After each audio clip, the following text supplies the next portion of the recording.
V&V entertainment के banner की आगामी भोजपुरी के लिए काजल राघवानी, अभिनेता विक्की सिंह, संजय पांडे व संजय वर्मा अनुबंधित। सिनेमा इंडस्ट्री के बूम मचाते हुए लेटेस्ट खबरों के लिए हमारे चैनल को सब्सक्राइब कीजिए और वीडियोज को शेयर करते रहिए।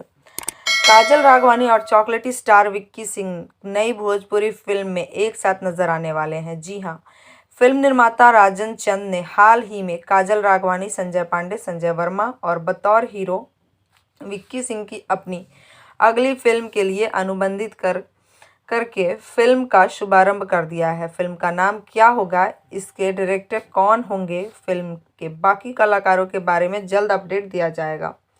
अभिनेता विक्की सिंह ने कहा कि काजल राघवानी एक सुलझी हुई टैलेंटेड एक्ट्रेस है। मेरा सौभाग्य है कि ऐसे सुलझे हुए कलाकार के साथ काम करने का मौका मिला है और आपको बता दूं कि इस फिल्म की कहानी ने मुझे प्रभावित किया है। फिल्म में मेरा किरदार काफ़ी अलग है और ऐसा कैरेक्टर है जिससे दर्शक आसानी से कनेक्ट कर पाएंगे। वहीं राजन चंद ने कहा कि काजल राघवानी, अभिनेता विक्की सिंह, संजय पांडे व संजय वर्मा को अनुबंधित करके अगली फिल्म का शुभारंभ बाबा विश्वनाथ के आशीर्वाद के साथ कर दिया है। हर हर महादेव। PRO अरविंद मौर्य। जुड़े रहिए बूम भोजपुरिया के साथ। सिनेमा इंडस्ट्री के लेटेस्ट फिल्मी खबरों के लिए हमारे चैनल को सब्सक्राइब जरूर करें और साथ में बेल आइकन को दबाना ना भूलें। #बूम भोजपुरिया।